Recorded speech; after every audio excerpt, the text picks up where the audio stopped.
Hello मेरे प्यारे दोस्तों। आज का हमारा लेक्चर नंबर 4 है और आज हम लोग देखने जा रहे हैं अपना अगला टॉपिक। हमारा टॉपिक है राउल्ट का नियम। इसके पहले और भी हमने मोस्ट इम्पॉर्टेंट टॉपिक बता दिए हैं जो लेक्चर वाइज वीडियो में रखी हुई है, आप देख सकते हैं। तो आज का हमारा टॉपिक है राउल्ट का नियम। राउल्ट का नियम कहता है, इसको पहले बाद में देखेंगे, पहले हम इसको समझ लेते हैं। जैसे मान लीजिए हमने एक यहाँ पर जार लिया है, ठीक है, जार लिया है और इसमें विलायक भरा हुआ है। विलायक विलायक यानी जैसे कोई मान लीजिए जल भरा है। क्या भरा है?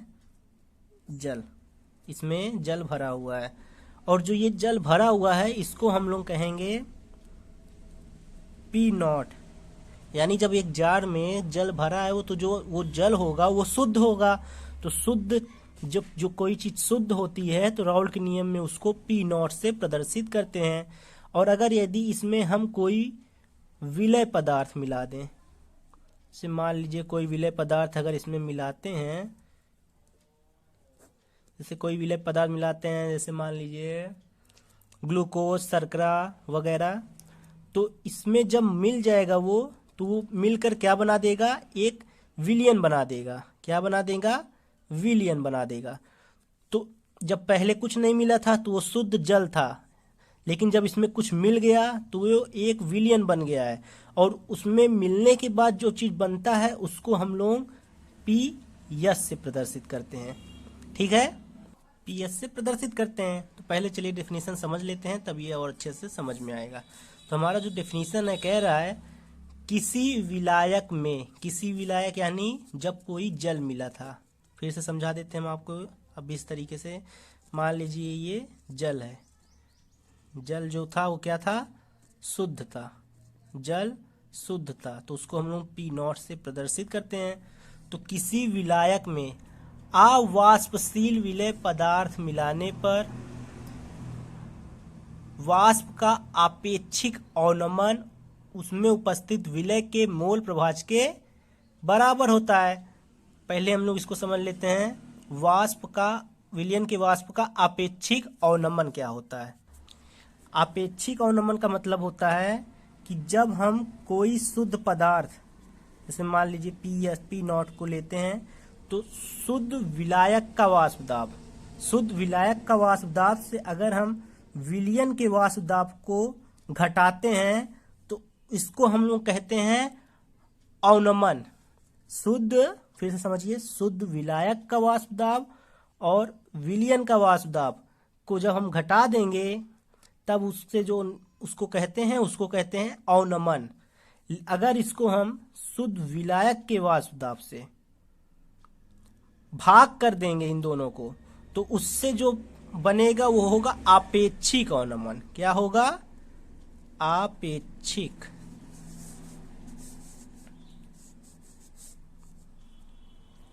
आपेक्षिक अवनमन। ठीक है, फिर समझिएगा, जब हम इसमें कोई शुद्ध पदार्थ जैसे जल लेकर उसमें हम कोई विलयन बनाते हैं, कोई विलयन मिला दिए, कोई विलय पदार्थ मिला दिए। विलय पदार्थ यानी जैसे मान लीजिए ग्लूकोज, शर्करा वगैरह मिलाने पर उससे जो बनता है वो क्या होता है? वो विलयन होता है। तो वही कह रहा है कि शुद्ध विलायक के वाष्प दाब से, शुद्ध विलायक के वाष्प दाब में विलयन का वाष्प दाब माइनस कर देंगे तो वो अवनमन होता है। और अगर उस शुद्ध विलायक के वाष्प दाब से अवनमन यानी इन दोनों को भाग कर देंगे, लगा देंगे, तो उससे जो निकलेगा वो क्या होगा? आपेक्षिक अवनमन। ठीक है, किसी विलायक में अवाष्पशील विलय पदार्थ मिलाने पर विलयन के वाष्प का आपेक्षिक अवनमन उसमें उपस्थित विलय के मोल प्रभाज के बराबर होता है। ये देखिए हमारा ये फार्मूला है, P not minus P S upon, ये कटा हुआ देखिएगा, अपॉन पी नॉट, यानी यही कह रहा है विलयन के वाष्प का आपेक्षिक अवनमन, आपेक्षिक अवनमन उसमें उपस्थित विलय के मोल प्रभाज के बराबर होता है। तो ये क्या है हमारा मोल प्रभाजी तो है n/n प्लस n। इन सबको कहते क्या है ये भी जान लीजिए। जहां इसको लिख दे रहे हैं, जहां P0 होता है शुद्ध विलायक का वाष्प दाब। क्या होता है? शुद्ध विलायक का वाष्प दाब। PS होता है विलयन का वाष्प दाब।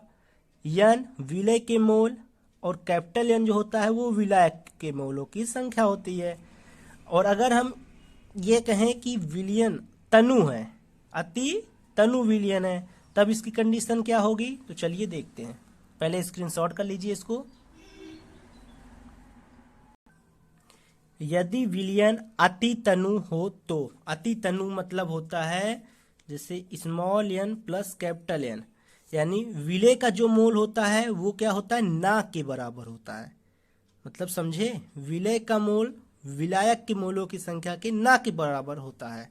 यानी small n plus capital N बराबर क्या हो जाएगा? Capital N।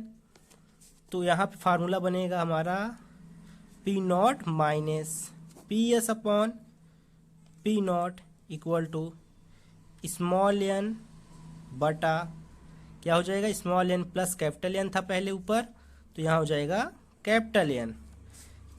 जो हमारा फिर रियल फार्मूला बन के निकलेगा वो क्या था हमारा? P0 minus PS upon P0। आप जानते ही हैं n होता है अपना स्मॉल w बटा स्मॉल m, और जो कैपिटल N है उसका हो जाएगा कैपिटल W बटा कैपिटल M। यानी विलय का भार, विलय का अरुभार, भार बटे अरुभार होता है। तो यहाँ ऐसे हो जाएगा, देखिए समझिएगा इसको। स्मॉल n यानी W बटा M, फिर बटे में आएगा। बटे में आने के बाद कैपिटल N की वैल्यू क्या है? कैपिटल W बटा कैपिटल M, कैपिटल W बटा कैपिटल M। तो यहाँ हो जाएगा हमारा ये बराबर है। तो यहाँ जो फार्मूला बन के निकलेगा P0 minus PS upon P0 बराबर कैपिटल W बटा कैपिटल M हो जाएगा। कैपिटल W बटा कैपिटल नहीं small W, sorry, small W बटा स्मॉल m इनटू ये वाला m क्या होगा? ऊपर चला जाएगा। यहाँ हो जाएगा कैपिटल M बटा कैपिटल W।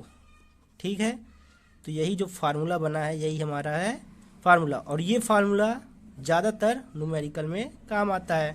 देख लीजिए, P0 minus PS upon P0। यदि विलयन ना की जो विलय के मोल है वो ना के बराबर हो तो कैपिटल N होगा, n अपॉन कैपिटल N।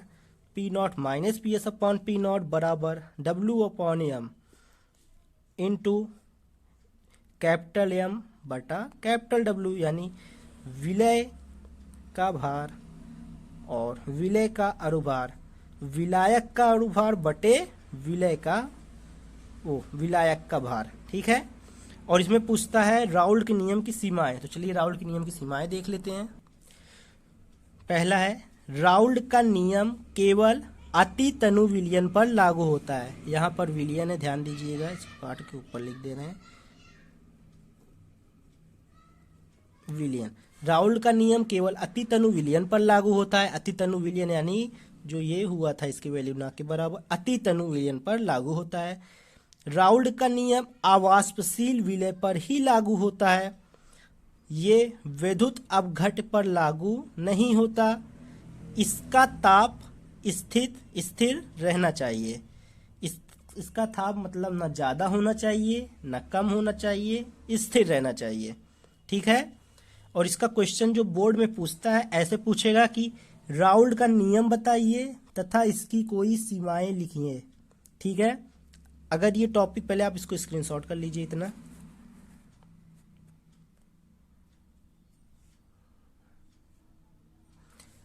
तो ऐसे ही क्वेश्चन पूछता है और ये मोस्ट इंपॉर्टेंट है। ये 3 नंबर में 100% 7 में से 2 या 3 सेट में जरूर पूछेगा। इसके पहले भी हमने जो मोस्ट इंपॉर्टेंट टॉपिक वाइज ही कराते रहेंगे और शुरू से ख़त्म तक हम ऐसे ही वीडियो आपकी अपलोड करते रहेंगे। ठीक है, आज के लिए इतना ही, धन्यवाद। वीडियो अच्छी लगी होगी तो प्लीज़ लाइक करिएगा और सब्सक्राइब करिएगा। 2025 का आखिरी दम तक ही हमारा साथ आपके साथ बना रहेगा।